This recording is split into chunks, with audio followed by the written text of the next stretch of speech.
Welcome to Ask Us Marketing. I'm your host, Kalli Fedusenko. I'm the founder of Savvy Advisor Marketing, a digital marketing agency developed to build relationships between financial advisors and their target audience using data to create websites, online content, and ads. We build relationships first and grow numbers second. And if you'd like to learn more about me, you can scan the QR code to the side of me. Which side? I don't know. Our episode today is brought to you by the Financial Planning Association, otherwise known as the FPA. FPA is a great resource center providing education support and networking opportunities for financial advisors like you. They also have a lot of great events, which I highly recommend checking out. All right, you've got a podcast, you've got content, but nobody's finding it. What do you do? Justin Peters of SimplePod Studios is here to discuss how to make your podcast discoverable. And I'm super excited about this episode.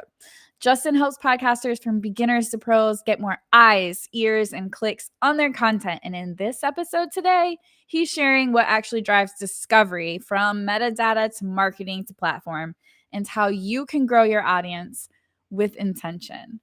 So please join me in welcoming Justin Peters.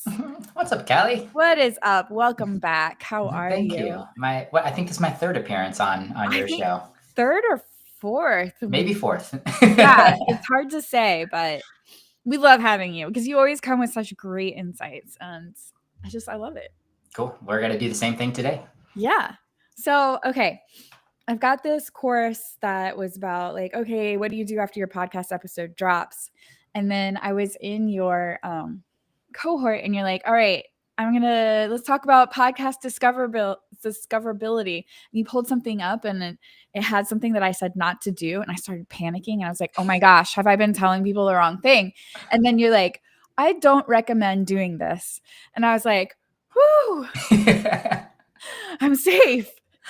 But you also dropped a lot of other like super helpful hints. And that's what I want to talk about today.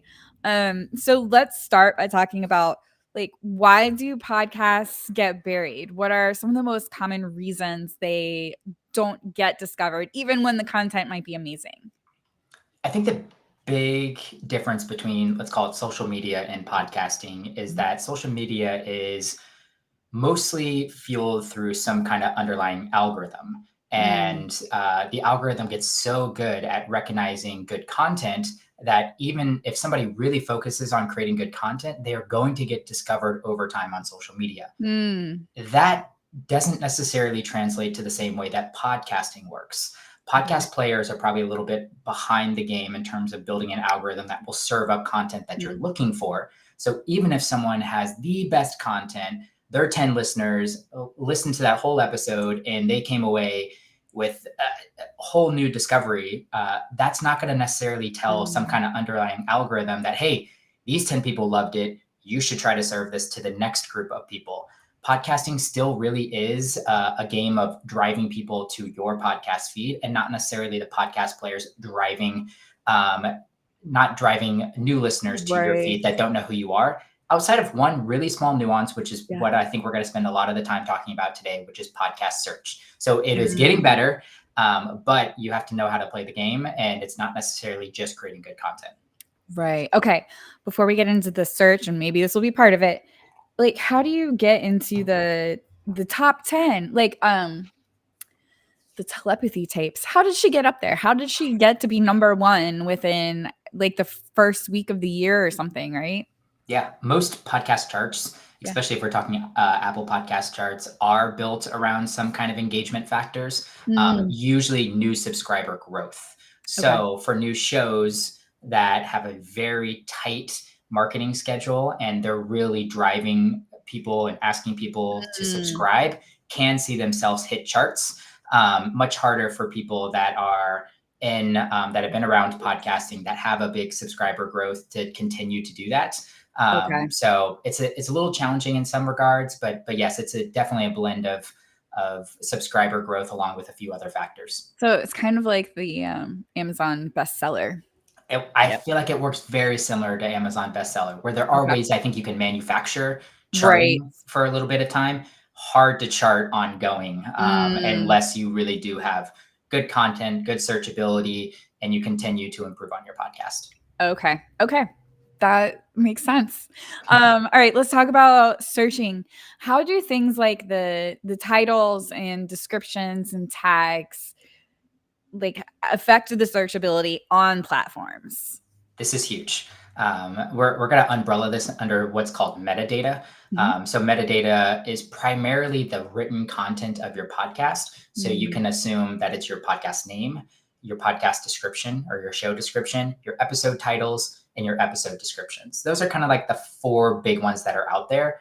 And this is really driving most of podcast searchability. Mm. Like I said, the underwriting, the algorithms behind search platforms aren't necessarily consuming a ton of data from an engagement standpoint or from a retention standpoint. They're really looking at your metadata of each of your episodes and then assuming, oh, they mentioned financial coaching 8 times in this. And if somebody's looking Mm. for financial coaching in their search result, this is probably an episode that might be the right fit here.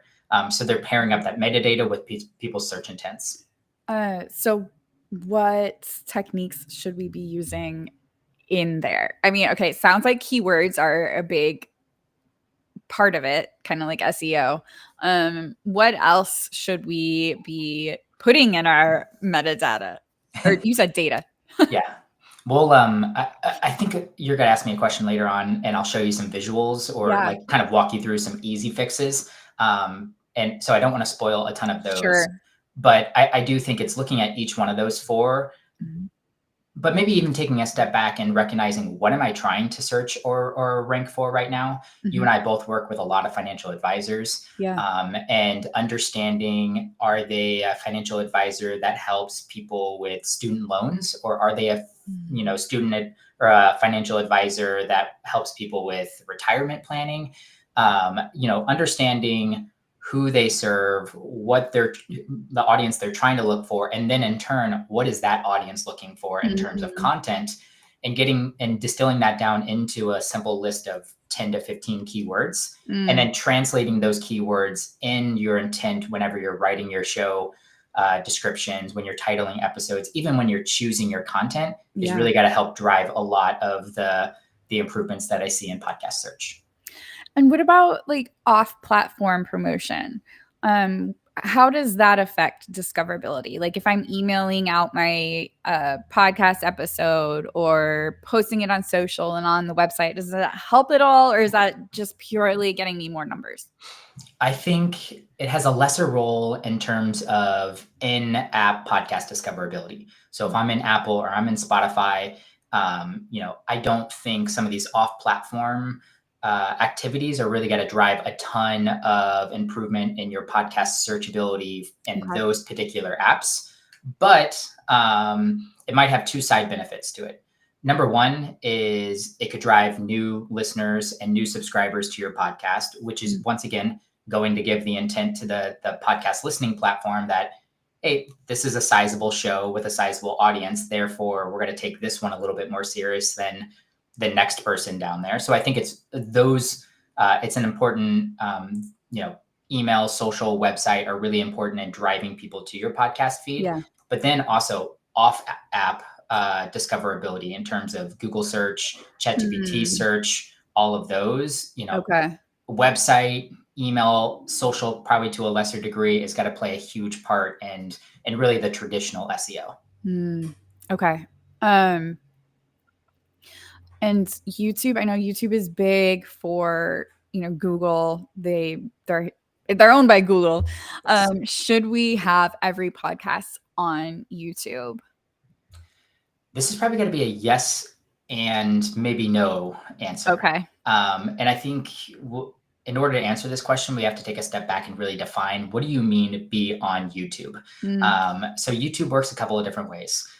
As you mentioned, YouTube's owned by Google. Google used to have a podcast listening platform called Google Podcast. They sunset that in favor Mm. of something called YouTube Music. So there is a platform listening app called YouTube Music. You can also, of course, listen to music on that platform player.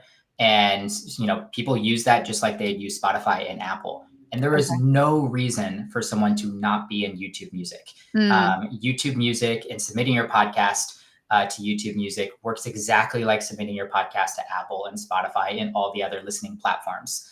Sometimes it's just a misstep because people don't think to add themselves in there, but you can connect your RSS feed, and then your new podcast episodes automatically get put on YouTube Music. So 100% you should be on YouTube Music. Okay. It's maybe 15 minutes of work that you can do today, and then no longer any work therefore after. I'm also a big fan of actually being on YouTube too. Yeah. This is what is more traditionally known as YouTube, the video hosting platform. And I think you can take one of two approaches with YouTube, depending on what the production quality and budget of your podcast is. You can go audio only on YouTube and truly put a static image. It could just be your cover art with an audio waveform, and put the audio version with a static image of your podcast up on your YouTube channel. I think that works great. Especially works great if you have no other focus for YouTube. You're not creating more short form content or other YouTube standalone content. So Yeah. it's really not going to confuse the YouTube algorithm and only really get you started. Like a lot of times I'll just like get a podcaster started on YouTube, audio only static, even if they don't record video. Because if we do want to record video, let's call it a year from now, we hop on their YouTube channel and they have 50, 100, 200, 500 subscribers already that we're just listening to the audio version. Yeah. So there's that piece. Or of course, if you're going to fully produce your podcast with video, especially in studio or with high quality production equipment, I say, yes, go ahead and use YouTube because it has an amazing algorithm behind the scenes that is helping new listeners find your show. Okay, love it. Now let's get into the fixes. What are things people can change today to improve being found? And I think you have a visual for this. I do. Let me see if I can get up on screen here. Let me put it on a different screen. Oh, right.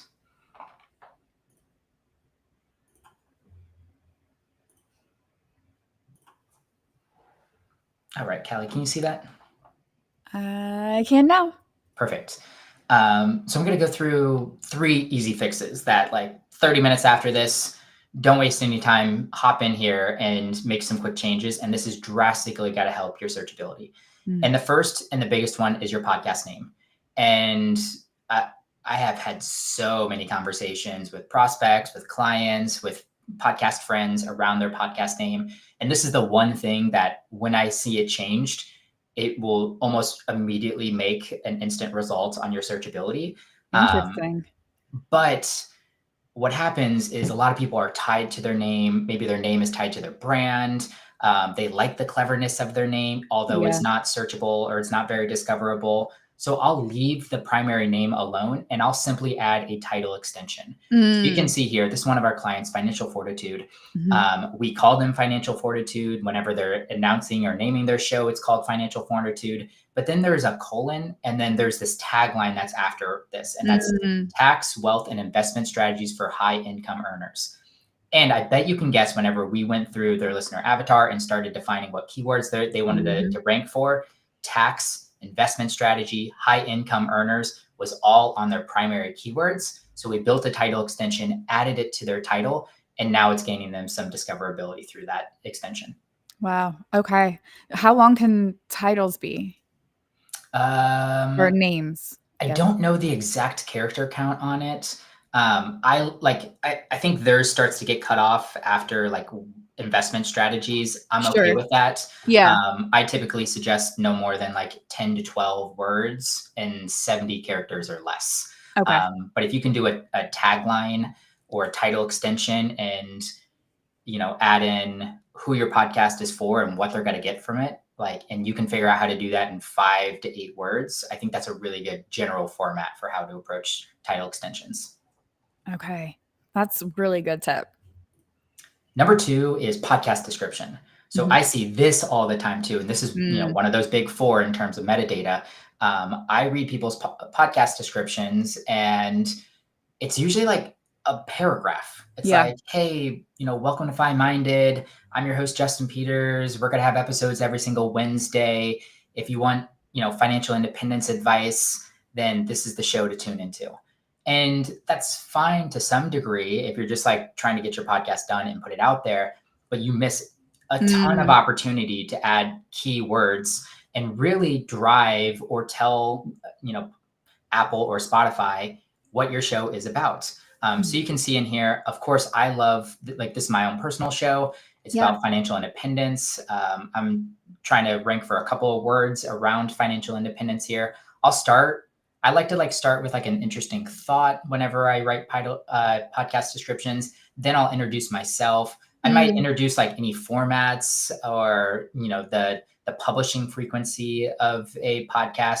And then the last thing that I really like to suggest for people to do mhm. is add something. You can see in there, it says each episode will cover topics like, and then I'll go Mm, through and I'll bullet out 5 different broad topics and really punch in a lot of keywords into some of these things. Really helping search tell exactly, or me tell search exactly what people can find by listening to my podcast. And it right. doesn't it doesn't feel like keyword stuffing either. Like, this is actually a really helpful section for listeners too, because they want to quickly figure out, what is your show all about? Yeah. What are your content pillars? What do you got Yep. to help me with? So Right. you can do like cover topics like, and then list Mhm. some of your major topics, or you can do it in a question format, and you can be like, our show covers questions like, and then go hit like Mm, the 5 most common questions that you get asked in your mhm. niche. And of course, those are the exact same questions that people are typing into search too. And just to be clear, this is the description for the podcast itself, not the Correct. episode. Correct. So if I go Okay. on to Spotify and I click on about this show, this is what is got to show in this section here. Okay. And is there like a length that we should be aiming for? Man, I should know all these length questions off the top of my head. Probably not. I would tend to be a little bit longer in Okay. some of this description, especially if you're adding most of the value up front that the listeners really going to need here. I'm probably guessing somewhere between 200 to 400 words is a pretty good count for a podcast description. And what about links and calls to action? Is this the place for that, or is the episode the I place? think it can be the place for sure, Okay. especially if you would love to get people off your podcast platform and somewhere else. Mm, Maybe your social media is the key driver of your content marketing strategy. Then it's probably a good idea to point people that way, or to your email newsletter, or simply your website. I don't think it hurts to add that in here. I have noticed that some people use the podcast description mhm. to navigate or find kind of the top line links for their creators' shows. Okay. Cool. All right, last thing is episode titles. Another super easy fix here. Mhm. So we've renamed the podcast, or at least added a title extension on. That could be quick and easy. And don't overthink that one. I forgot to mention it. Like, you can always go back and change your title extension. I Mm, promise you, people aren't going to notice if you've changed it slightly. Like, you guys probably can't remember what my title extension was. So if I went ahead and changed it again because I'm now trying to focus on a different set of keywords, you can make that change easy. Second is okay. your podcast description. Go Mhm. in and add one more section. Just, we'll answer questions like, or topics that we commonly cover are, and go ahead and make 5 bullet points on that. And the last thing that I want to talk on is episode titles. And Mm, the things with titles is this is really strong metadata too. And most search platforms or search mechanisms are going to favor the words that are earlier in the metadata versus later in the metadata. And titles are a perfect example of this. So this was a show that I was on, Excuses mhm. to Connect. And you can see here, he starts it off with his episode number, a colon, my brand name, and Mm, then the content, or really what the topic is about, which is building connections in your 20s. mm. Ideally, if he just rearranged this, how he Right. wrote his title here, he would get way more value, and he would let the search know, these are the couple of keywords that I'm really focused on. And in this case right here, I think building connections in your 20s is Mhm. really what should be at the primary, at the very front of this episode title. And then the episode number, my name, probably even my brand, unless he was really targeting my brand, Yeah. should all be at the back end of this title format. You can still have all of those things if you want to keep all of those things in there. I just say Yeah. include them at the back instead of the front. This is the slide that came up that gave me a little panic. Because I was like, no, I think the 26 should be at the end. Exactly. So this is an example of a show, one of our client shows too. He's a financial advisor. Do Mhm. long-term investors need to invest in real estate? Then his Mm. guest name came in. That's Coach Chad Carson, and then the episode number, which is 101. Mhm. I mean, there's a debate if episode numbers are even needed or not in Right. titles. I'm a big fan of episode numbering in my titles, but I am in the world of education, and I'm Mhm. routinely referencing old episodes Ah, for guests. So for them okay. to easily make it to find it, they can either just type in 101 on their search bar, or they can just scroll back if they're close enough and quickly find where they're at in my catalog. Gotcha. That is a good point. I mean, that's just not something I've considered before. Is that, oh, I might wanna reference it, and that's an easy way to reference. For sure, for sure. Usually, I just Because think of the person, "Oh, we had this guy from" which it can be fine too, but if you're mostly solo or you have solo content like many advisors do, Yeah. episode numbering could be super helpful. And I love episode numbers even when I do live talks and I can Mm. share, check out episode 15 of the show where we go, dive deeper into this. Your financial advisors can pair this up well with some of their live speaking or different moments where they have an opportunity to plug a specific episode. Yeah, and, you are doing something with, podcast discovering, like, you're doing, like, a group. Can you talk about that a little bit? And is that open to the public to join? Yes. So I've been super excited about podcast search just because I see the growth of this as a channel. And for my Mhm. busy entrepreneurs, it's hard for them to podcast guest or to make a million things for social media or to Ain't that even the truth? yeah, or even to do paid ads sometimes too and Mhm. spend their hard-earned money on paid ads. Podcast search is one of those things where it takes a lot of effort up front, getting really clear on your listener avatar with your Mhm. with your keywords that you're really trying to search for, and then you can just start plugging it into all the routines that things that you're doing, like your show notes and your episode titling and your content creation picks. And all of a sudden, you're going to start reaping the rewards of searchability to grow your actual show.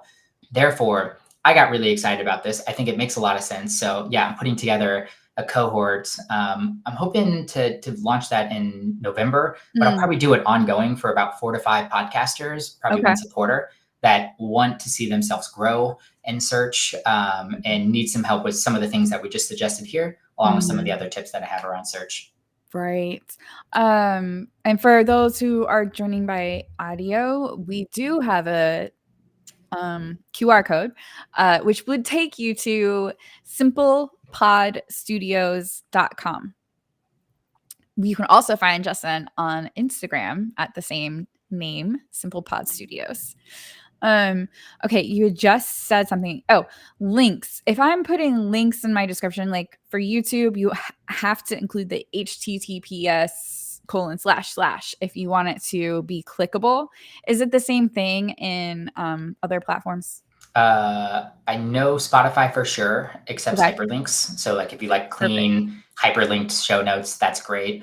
I believe Spotify or Apple does as well. If it's a really important link for me, though, I will put the full URL link there because not all podcast players have a clickable link in the URL there. Okay, okay. And so for instance, when I'm uploading, so we take our live streams and we upload them to podcast platforms. So when I'm doing that, and now I've just lost my question.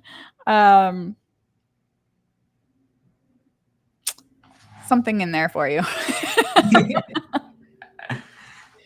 Oh, I can link to other podcasts or episodes. I think you can maybe even link to music. How do you know how that affects searchability? Does it help? This is actually something I'm experimenting with currently Okay. in 2 different platforms or in 2 different ways. Spotify has some really interesting new features coming out. If people Yeah. don't know, like it seems so obvious, but they allowed comments, so you can just like comment on Mhm. episodes. Mhm. I think Spotify is becoming more like YouTube, and YouTube is trying to become more like Spotify. We're getting this Interesting. convergence of these two Okay. platforms, Yeah. but they have been rolling out a couple of minor features, Mhm. and one of those minor features is like directly connecting other pieces of content if it is songs or Yes. podcast episodes. So that's all interesting to me. I don't know how Mhm. it's impacting search, Okay. but as just a listener, I love it. Like even they have a guest profile now where like if I'm on your episode, Mhm. I can now click on Justin Peters in Spotify, and you'll find all the other episodes that I've Oh, done, which I find cool. If I like listen to someone, yeah. I'm like, I kind of want to go listen to another episode of that guest. I can Yeah. use that. But one thing that I am playing around with, I added a new section in Mhm. my standard show note template Mhm. is something called other episodes you'll love. And Mm. I'm linking out 3 other episodes that are related Yeah. to that topic that I just covered. A, because I want bingeability. Like Right. I want to give someone the guide to what I think they should listen to next after listening to Mhm. my most recent episode. But also, I think it's like if I've done my job right and I've titled that episode well in the Mhm. past, it's giving more metadata in the show notes around the certain keywords that I'm targeting again. So Mm. I think it's driving even more searchability through just referencing a couple of additional episodes. Now, are you typing that in the description, or are you using the Spotify feature where you're, like, linking to the episode? I'm putting it in the full description. Yep. Okay. Okay. Yeah, I just started doing the linking to other channels because It's cool. yeah. I like it. I think it's a Yeah. really fun element. I'm like I said, been really keeping my eye on Spotify because they're doing a lot of minor, but I think cool, innovative um, uh, changes and features within their platform. Yeah. I'm excited to see what's next for them. I have also noticed YouTube has added, this was a couple months ago, but they've added updates, like an updates section of YouTube. Mhm. And I'm interested to see how that's gonna play out. It feels a Yeah. little bit more like social media, and I don't know how I feel about that. Yeah, once again, I think all these platforms, YouTube's trying to get more like podcasting and social. Spotify, of course, is trying to get more like YouTube and social too. Like they're all kind Mhm. of like interplaying and trying to grab as much as they can. I like from a creator standpoint, I love it. Yeah. Like let's give ourselves options and get more people into to the Mhm. platforms so that Mhm. you know of course, if more people are listening or potentially listening, then I hope to grab some of that audience. Right. Yeah. Any final thoughts for searchability, that you'd like to share with the audience before we go? No, outside of just the reminder that I don't think you have to like full in, jump into it, go back and like redo all 100 episode show notes that you have here. I think it's really key to start with your listener avatar, then develop Mhm. a keyword list based on that, and then start integrating these keywords into your future episodes, and maybe even considering your show description and your show name. I think if you do some of those, you're quickly going to start to see some results on search. And one suggestion I'd make for you right now is just go log into Spotify for creators, Mhm. look at how many impressions that you've gotten last month, and then start charting that on every single month Mm. and see how well you're performing, at least on Spotify, in Mhm. terms of search. Love that. I'm a big fan of metrics. I Me too. support this. Me too. Thank you so much for joining us, Justin. It's always a pleasure to have you Yes. on. And LinkedIn's the best place to connect with me. So find me on LinkedIn. I'm connected to Kalli. Connect with me there, and you can get into my world of the other content that way. Justin Peters, pretty easy to find. Pretty Yep. an easy name to spell. Thanks, Kalli. Thank you.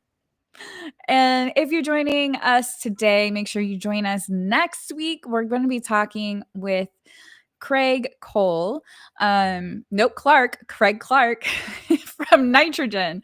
We're going to be talking about how interactive lead magnets drive sales. If you're not familiar, a lead magnet is something that you're offering somebody that they put their email address in or contact information to receive, usually a PDF. This is going to be talking specifically about something that's interactive, because nitrogen does riskalyze and risk numbers, find out what your risk number is. So Craig is going to go through and talk to us about what the interactive part of this, why does that make it drive sales more? And we'll also cover other lead magnets. If you have questions and you would like to ask them one-on-one, because, hey, it feels a little weird to be putting your comment publicly for everyone to see, you can scan this QR code and I would be happy to meet with you one-on-one, answer any marketing questions that you have, or point you in the direction of somebody who has the answer to the question. Until next week, I hope you have a great week.